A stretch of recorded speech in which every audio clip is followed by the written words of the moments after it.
depannya. Tapi saya senang sekali karena saya lihat peserta yang hadir ini ada dari DJPRL, ada tadi saya lihat Pak Permana, Kepala BPSPL Makassar, juga ada teman-teman dari PRL di KKP. Eh, Baik, sembari menunggu Pak Kaswin dari UHO, rasanya memang saya hanya bisa me-underline bahwa tadi Prof. Cido, Pak Cido menjelaskan bahwa dengan proses terkait KPRRL itu, rasanya kita eh, belum begitu yakin apakah operator wisata di Selayar itu punya dokumen sesuai KPPRL yang sesuai dengan undang-undang terbaru. Nah, ini yang mungkin perlu kita konfirmasi ke teman-teman di DJPRL terkait perizinan atau juga dengan Dinas Perikanan Kelautan Provinsi. Saya tadi WA Pak Kadis supaya beliau lagi di Jakarta. Mudah-mudahan ada stafnya yang bisa diutus. Nah, oke, waktu kita sudah pukul 4 lewat 43. Saya rasanya tidak afdol kalau saya tidak mengundang tanggapan dari eh, Bapak Kurniawan, Kepala Satuan Kerja PSDKP di Bitung, KKP. Apakah beliau bisa membaca dinamika ke ruangan laut di Selayar ini?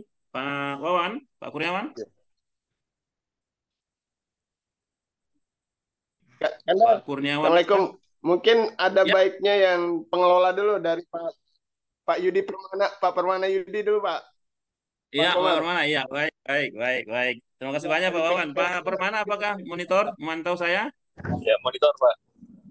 Cocok Hai, sudah kalau Pak kabar? Permana. Senang bisa. Iya, Siap. eh, sehat, Pak Kepala Balai. Alhamdulillah, Pak. Ini Iya. lagi dalam perjalanan, Pak, dari Mamuju, Pak.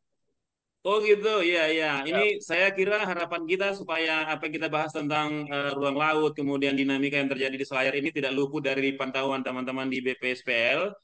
Eh, apakah ada cermatan, apakah ada yang update tentang situasi di sana dari teman-teman lapangan, Pak Permana, tentang dinamika di Selayar? Ya, terima kasih. Khusus untuk Selayar ini dalam analisis sementara, Pak, ya. Ini mungkin masih preliminary, Pak, dari kajian kami. Yang pertama ini terkait dengan garis pantai, Pak. Jadi, banyak yang menduga bahwa saat ini garis pantai yang tercantum dalam Perda RT RW Provinsi Sulawesi Selatan itu sama dengan fakta yang di lapangan yang ditemukan, Pak. Khususnya untuk masyarakat awam, Pak, ya. Mungkin untuk teman-teman sesama penggiat lingkungan atau mungkin pemerhati yang ada, ini harus kita cermati sama-sama karena kami temukan dan kami saksikan sendiri banyak rekan-rekan di lapangan ini tidak paham terkait mana yang namanya garis pantai itu, Pak. Jadi untuk diketahui bahwa garis pantai itu kadang menjadi constraint kita nih, Pak, karena setelah Undang-Undang Cipta Kerja, penentuan perizinan untuk pemanfaatan ruang di laut itu batasnya garis pantai. Nah, ini yang kadang berbeda, Pak, antara garis pantai yang ditetapkan oleh Perda Sulawesi Selatan dengan fakta di lapangan. Nanti kami temukan di Selayar, Pak. Yang pertama.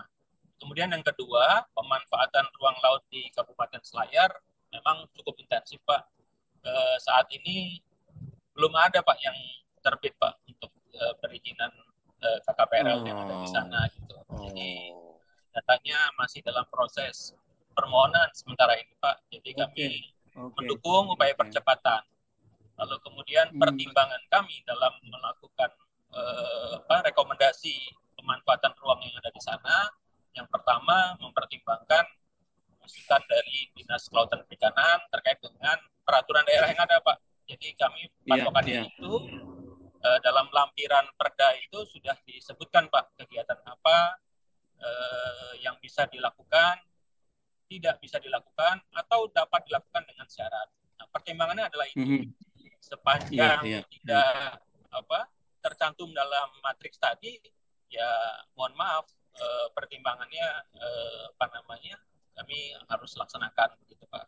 Nah, biasanya dalam pertemuan penyusunan perda sudah mendapatkan masukan dari ahli atau perguruan tinggi Pak.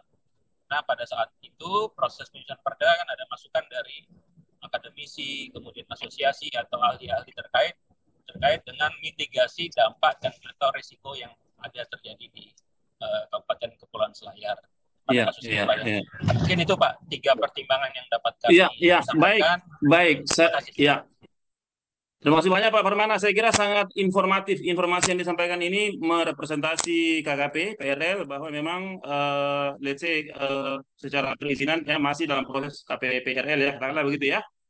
Oke.